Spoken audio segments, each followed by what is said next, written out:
अस्पताल में जो कमर भर पानी हिल रहा है, वहाँ का मरीज, चाहे वो महिला हो, बच्चा हो, पुरुष हो।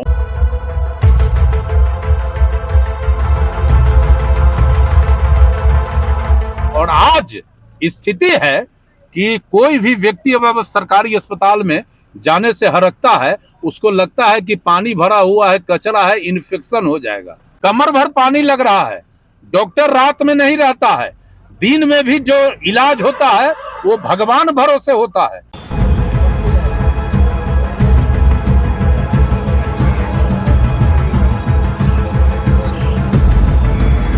हम लाई लपेट वाला बात नहीं करते हैं। जब मैं 2005 में विधायक बना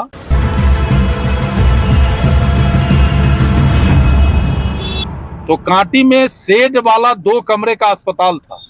मैंने उस अस्पताल को इस जिले का आधारभूत संरचना का सबसे बेहतर अस्पताल बनाया। विधायकों हैं, एमपीओ हैं, नगर परिषदों है, क्या कर रहे हैं लोग?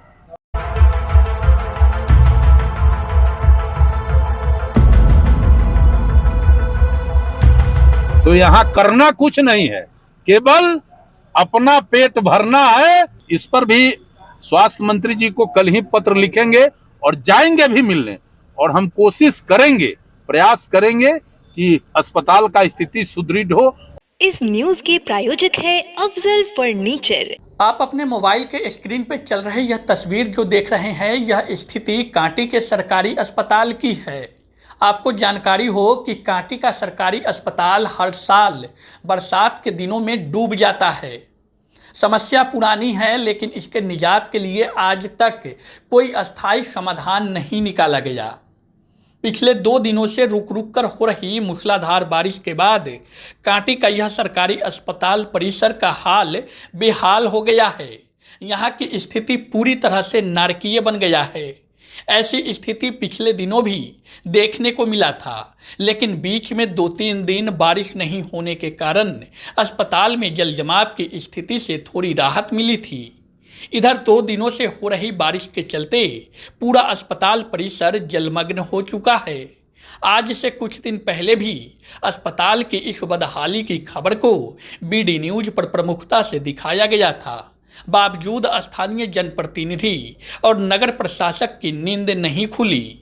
साहब अपने एसी वाले कमरे में बैठकर कुर्सी गर्म करते हैं, लेकिन आम जनता के परेशानियों से उनको कोई सरोकार नहीं है। अभी तो बारिश का पूरा महीना बाकी है। स्थानीय जनप्रतिनिधि का जल जमाव से छुटकारा दिलाने का दावा पूरी तरह से खोखला साबित तो होता दिखाई पड़ रहा है। हर साल बरसात के दिनों में अस्पताल की ऐसी स्थिति का नज़ारा कोई नया नहीं है, बल्कि बारिश के दिनों में हर साल कांटी का यह सरकारी अस्पताल पानी में डूब जाता है। समस्या पुरानी है, लेकिन इसके निजात का अभी तक कोई अस्थायी समाधान नहीं निकाला गया। हालांकि यह जवाबदेही नगर प्रशासक की बनती है।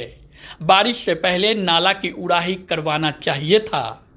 खैर, इन सब के बावजूद कांटी अस्पताल के भीतर जल जमाव से कब छुटकारा मिलेगा, यह एक गंभीर सवाल है।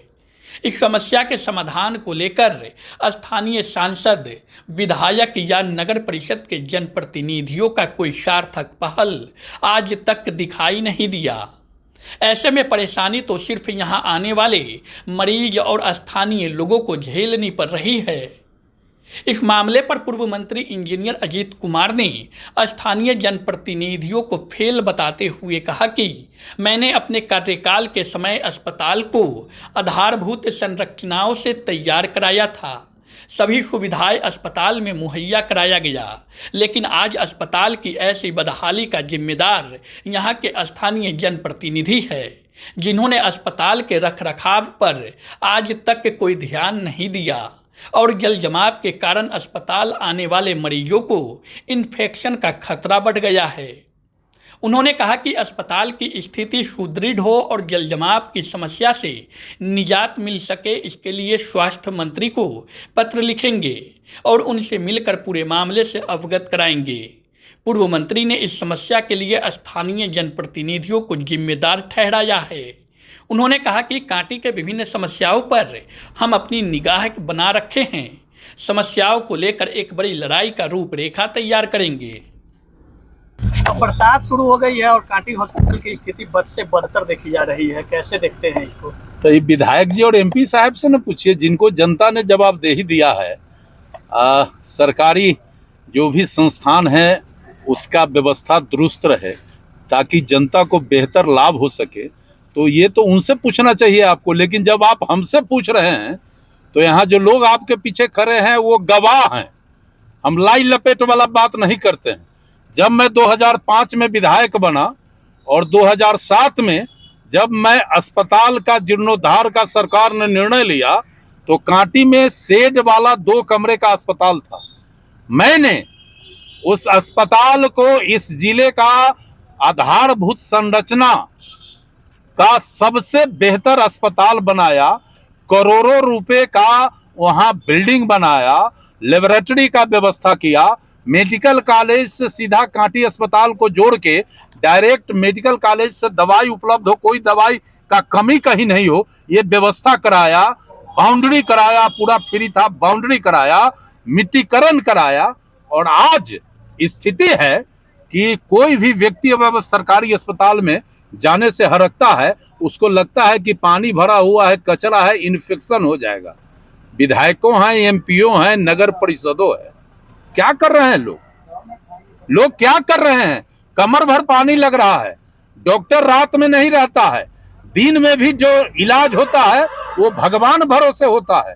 इसलिए मैं आपके माध्यम से सारे जनप्रतिनिधियों को कहना चाहते हैं कि आप कम से कम मानवता को भी समझिए और कांटी अस्पताल में जो कमर भर पानी हिल रहा है वहाँ का मरीज, चाहे वो महिला हो, बच्चा हो, पुरुष हो, आप इसको समझिए, आपको आश्चर्य होगा। मेरे ही टाइम में मरवन में 1 कमरे में अस्पताल चलता था, वहां मैंने एडिशनल पीएससी अपने एक कार्यकर्ता के निजी जमीन पर बनवाया था और आज वो फिर से मॉडल अस्पताल का बिल्डिंग बन रहा है। तो यहाँ करना कुछ नहीं है, केवल अपना पेट भरना है और आप लोगों के माध्यम से जनता को गुमराह करना है।